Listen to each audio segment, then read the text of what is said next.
If you're looking for a secure haven within the literary world, you found the perfect organization. Let's make magic together.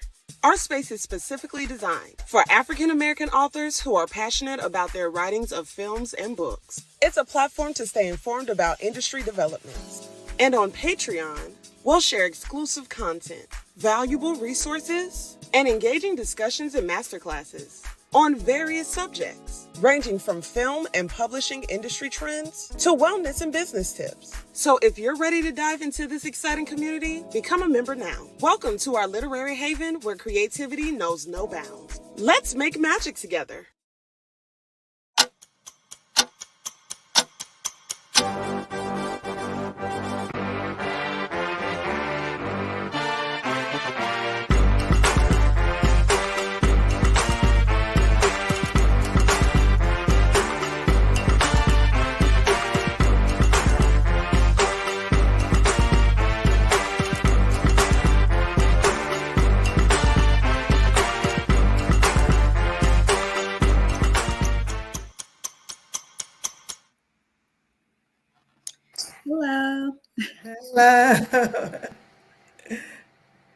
Hello, everyone, and welcome to another segment of our Sunday Craft Chats. I am your host today, Brianna, and today we are with author and writer Jacqueline Walker, or Jackie. How are you?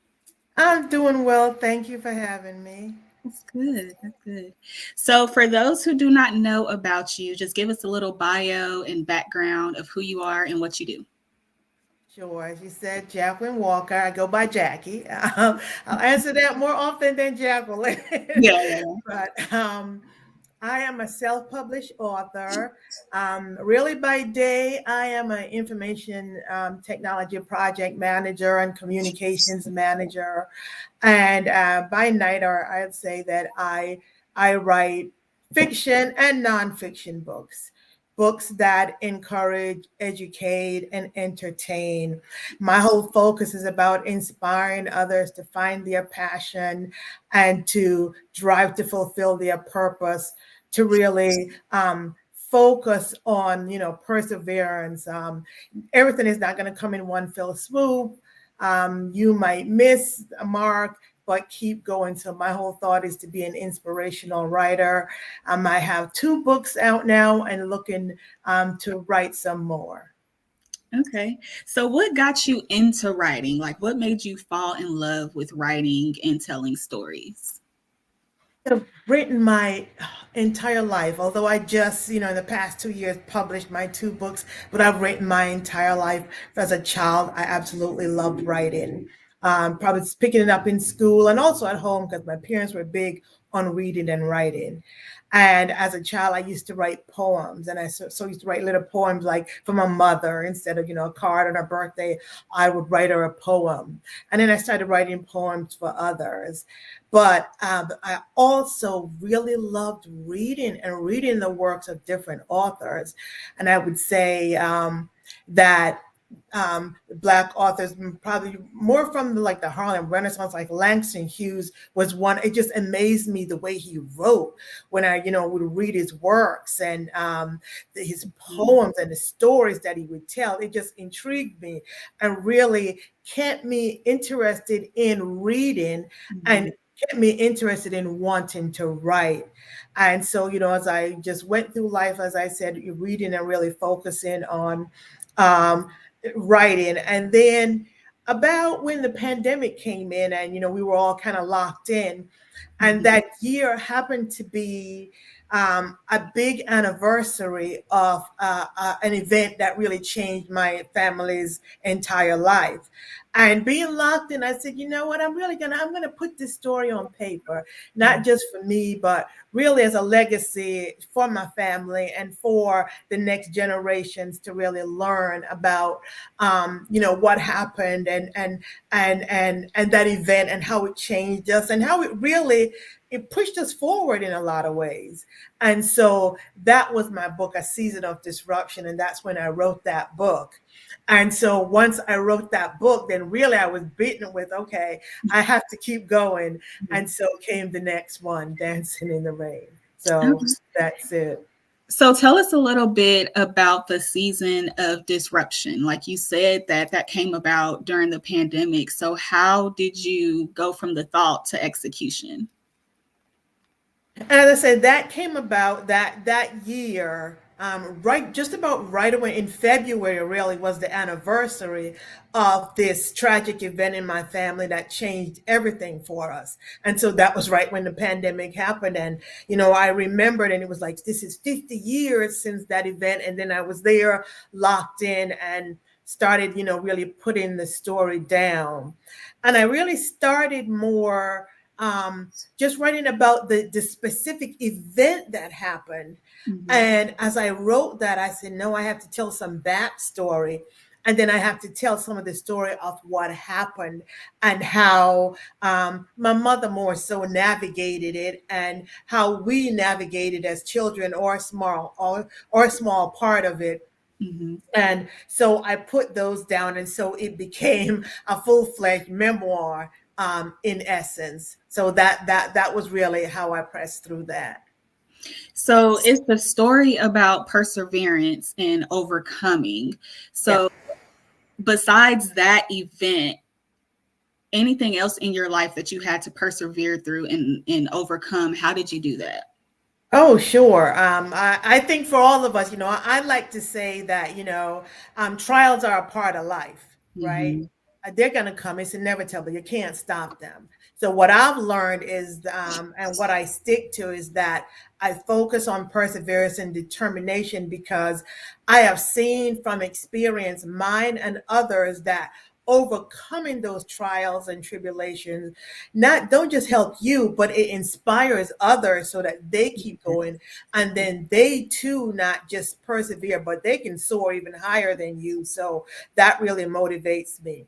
So Mm-hmm. outside of that particular event, which was my father's passing, and that really changed my life. I had to overcome, a full change of then, my mother, in essence, being separated from the family Mm-hmm. in her pursuit of hopefully getting us a better life for her children. Overcoming a change of, leaving some of my brothers and sisters behind to go move to a new country, and trying to, in some ways, assimilate or be able to progress, Mm-hmm. going through that. So, persevere through things like that. In my second book, where there's stories in there that talk a lot about work-life balance, because a big part of my life has been really focused on work, Mm-hmm. and a lot of trials and tribulations and difficult experiences that I've had to stick with, and struggle through and fight through, to overcome. And then also loss, loss of my father, loss of other loved ones. I lost one of my nieces when she was, to me, relatively young. And that has been something that really I've had to fight through, overcome, and keep going. Mm-hmm. So, yes. So how did you what am I trying to say? Like when you were going through all of those different things, like was writing an outlet for you? Like I know you said that you love to read. So was that like your outlet? Like did you do self-care? Do you exercise? Like what was your outlet to get away from those things that would, bother you and that you had to overcome? Oh yeah, most definitely. And you said the key word self-care, and I that's something I preach to everybody. You have to find that thing or the things that really help you to get in a space, that's away from all the noise per se, or the things that are bothering you. And for me, yet it's delving into books, reading other people's works, and seeing, fun stories sometimes, but also stories of, overcoming, and the stories of just different adventures, the way people, live and go through life. So that, but also writing and journaling, which I think is a great thing. Mm, You know, I spent a mhm, lot of time really journaling. And when I look back now of some of those journals, and then I can take actually information from some of them and add to my stories, it really helped me with the second book. A lot of mhm, my journaling in with the second book. So that's a lot for me. Also for me, you know, having a good network, a good mhm, network of key friends and family. You know, it doesn't need to be a big one, but just key people that you can just express and say anything to, you know, and you're not necessarily expecting a response. mhm. Just for them to just hear, just let you Listen. get it out, and you also, you know, reciprocating and being that, you know, that ear for them, because sometimes, you know, you get wrapped up in your own situation, Yeah. but when you stop and you hear someone else, you say, oh, Yeah. okay. It's not So too. exactly. Mhm, Exactly, yes. And traveling, I love, you know, getting away.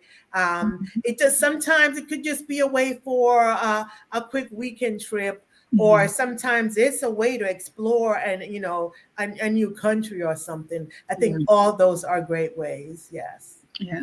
So tell us about your second book that you brought up, Dancing in the Rain. What is that about? Dancing in the Rain. And so that story is really a story of, you know, reflecting on different situations in life. And it focuses on relationships. You know, we probably all have had difficult relationships and some broken relationships. It focuses on I mean, a trend that I think is in a lot of families, you know, where you have blended families. And so there are children who are the focus of these blended families, who in my opinion are should be the focus of making sure that, you know, they get what they need and they are comfortable. So it touches on that, and then it touches on what I talked about, which is a big part of my life: Mhm, work-life balance. Of, you know, work is, you know, for a lot of us a key ingredient. We even if it's not the, if it's not, you know, what life is all about, it's the means to a lot of what we have or get, etc. So it's important, but having that balance. And sometimes work tries to you know, get a yeah. stranglehold on us, and we Mhm, have to fight through and find a balance. So that book really looks at the experience of one particular individual. And being I'm a Caribbean immigrant, and so a lot of my books are gonna share a lot of mhm, that. My memoir, of course, talks about all that. But in this book, I use a character who, like me, moved to this country at a young age, and then, you know, the events and experiences that she's gone through that speak to the topics that I mentioned, of work-life balance and blended families, and dealing with difficult broken relationships, and just, you know, finding a way through all of that. So that book is a reflection of an experience that she went through, that hits on all those subjects. okay. So work-life balance, like you said, is something that we all kind of struggle with, especially as women. I'm still trying to navigate and figure out how to be a mom, how to show up for Yes. myself, how to show up for others. So how have you done that in your life? And I mean, it took a lot of work, and it took, you know, going through a lot. There was a time when work was everything. There was a Mhm, time I had a job a few years back where, you know, I told people that every New Year's Eve, where really when mhm, everyone else was out partying, I had to be waiting on a call to say if we were going to shut certain systems down or not. And mm, that wasn't fun. yeah, And that was a big part of what really fed into me making changes, deliberate changes in my life. And so really you have to look at where you are, what you want, and where you want to go. It won't happen overnight, and you have to make difficult choices. And but you have to make choices really looking down the road of what is that long-term goal? And again, I think writing it down and mapping out a plan, which is what I did, to map out a plan and then executing on that plan, a little over time of saying, if I'm in this role right now and I may need to be in this role for 6 months or a year, but hey, if I plot out and I can take certain steps, then I can leave that role and move into a role that is not as demanding, and one that can allow me then to get into the things that I want to focus on, like my writing. So those are the types of things that I did and the steps that I took. And that's really what I would say everyone has to look at, all the key pieces, and map out a plan over time. Okay. So what you said that you started writing in 2020, so that wasn't that long ago. So what does your writing process look like? Like, what does it involve? How do you set the mood, set the scene for your writing? And I always make sure I have a place or a room that's my writing room and my focus there. Um, I love music, so even when I'm writing, it doesn't disturb me. It may Yeah. disturb others, it doesn't disturb me. Because sometimes I'm writing and I'll hear a song, and either it will remind me of something or Mhm. it will trigger an emotion that then gives me an idea that Yeah. I'll jot down. So I'll set the mood that way, and just have that quiet time.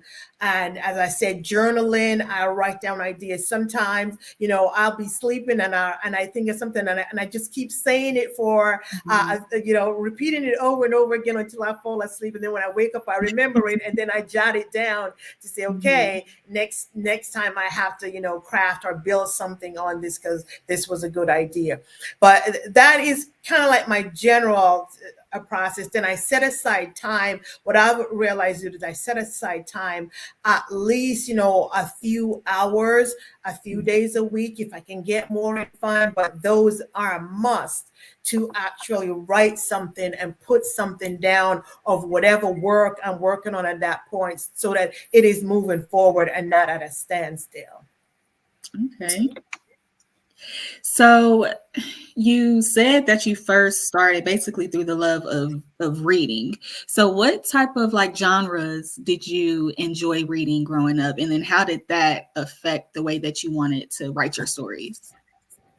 And growing up, really, my reading started with little mystery books. There were these Mhm. mystery books, Nancy Drew and the Bobbsey twins, and that was my first really venture. And I'm like, oh wow, these are interesting. That, and I Mhm. would read those, and then I went to, like look for more books, and just happened upon, as I mentioned, a Langston Hughes book. And I was a little girl. I remember I wasn't even, I was probably about 10 or so at the time.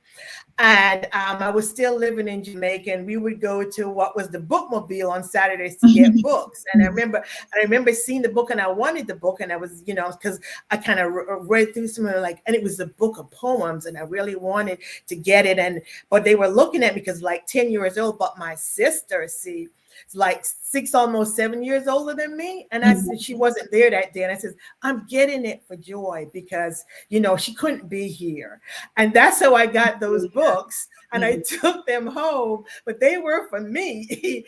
And then I really got intrigued with, like I said, the Langston Hughes and Richard Wright, Mhm. and just people, from that spectrum. And then as I grew, and then as I really got into my own space, I remember picking up a Terry McMillan book. Mhm. And a lot of people like remember her for I think one of her first books, Mama, and that one was great. But I remember reading Disappear and Acts, and I was like, wow, this felt like real life. And that really made me want to write, Mhm. because it really felt like real life, like the stories that I would want to tell that are real life. Yeah. So those are the people that I would say that really inspired me. Yeah. So what was the hardest part of the writing process for you? Like I know sometimes people get I forgot the word, but you just go blank and you're like, I can't think of nothing. I'm just in a drought. Like, what was the hardest part for you when you were writing these books? Because you're writing them ultimately about your life. That's where you're pulling the inspiration Yes. from. So, what was the hardest part for you during that writing process? In a disruption, I think the hardest part really was figuring out um, how to really piece the story together. I couldn't because I wanted to, because I really started focusing on that experience. But Mm-hmm. like I said, I wanted to give some more background and I wanted to tell some after. And so really figuring out how to do that and make the pieces mesh together was the hardest part of really pulling that book together for me. On the second book, the most difficult thing was, again, I really, when I started that writing that book was focused totally on the work life balance piece of the story. Mm-hmm. And once I started working with my editor and she started asking me some questions, and I took it back. And when I went back to her with the second draft, she said, do you realize now that that work life balance part of it, you've made it like a subplot, and Mm-hmm. maybe the smallest subplot, and really the relationship part of it is the biggest part of the story. And I said, yes, I said, because it opened my eyes that really that's the story that I wanted to tell. And Yeah. so I think that's the toughest part of writing for me is really, I have these ideas and I want to tell the story, but what's the most important thing, or what really is my audience looking for, to Yeah. really make sure that I'm giving my audience what they want and what they need. Okay. So, what's one piece of advice that you would give for someone who's looking to start writing their own stories? Say that's a journaling. Jot down, everything that comes to you, everything that inspires. Like I said, if you hear a song from the past or something, jot it down. Because collecting all that information, you can go back through and review and assess it, and then figure out, what you can use, or maybe you can use it all, but not at the same time. So I think really journaling, reading other people's work. I'd also say, if not getting a mentor, then join in like book clubs, or join in writing groups where you have, people that you can bounce ideas off of, and you can, just get information from. Keep an open mind. Feedback is very important. Don't get offended. I mean, I don't say that you have to accept every bit of criticism or change that someone gives you, but listen to it. Yeah. And don't always get offended by everything. Everyone's not going to like your work. That's why there are all these books out there. There's something out there for everyone. So keep an open mind. And as I said, join the different groups and the clubs and mentors. And then that way work on really finding your tribe and your audience and your group. Yeah. Have you ever felt discouraged, like once you put out your first book and even your second book, because there's a lot of pressure with your second? Have you ever felt like, I don't think I want to do this anymore, or I don't know if people are gonna like it? Like, how did you overcome that? Oh, sure. You put it out, and it's been, I put out the first one, and the first one really, I had no expectations. I Mm-hmm. really didn't, because it was really a story. Like I said, I was writing for my family and for a legacy for the other generations. So when people gave great feedback on it, I was like, wow, when I felt good, and it encouraged me to write the second book. But Yeah. as I wrote the second book, and now this is a different thing, because this is truly fiction. This is truly something that I made up. Mm-hmm. And, going out now and, waiting for feedback. I went through, like I said, my editor, and I went through, different groups to beta readers, and et cetera. So I dealt with that. But then now it's out and published. Mm-hmm. And, looking for people really to give you that feedback. And, always, not every bit of feedback is positive. Mm-hmm. Again, sometimes it did make me stop sometimes and say, oh boy, can I Mm-hmm. really do this? Should Yeah. I really be doing this? But again, if you have set yourself well in terms of working with editors up front and getting involved in different groups where you're getting those that feedback up front, you have to remind yourself, yeah, someone might not like it or someone may give a bad review, etc. But that's a small, a small piece or a small opinion. So Yeah. again, keep going. Just keep going. Okay, that's good. So I have a couple questions that I just kind of want you to pick either or. It's kind of like this or that. So Okay. just pick your favorite one out of the two. Okay. Okay. So do you prefer reading or journaling? Journaling. Journaling. Okay, when you're reading, do you prefer to read like a hard copy or do you prefer reading like an ebook online? Copies. So I'll say hard copies.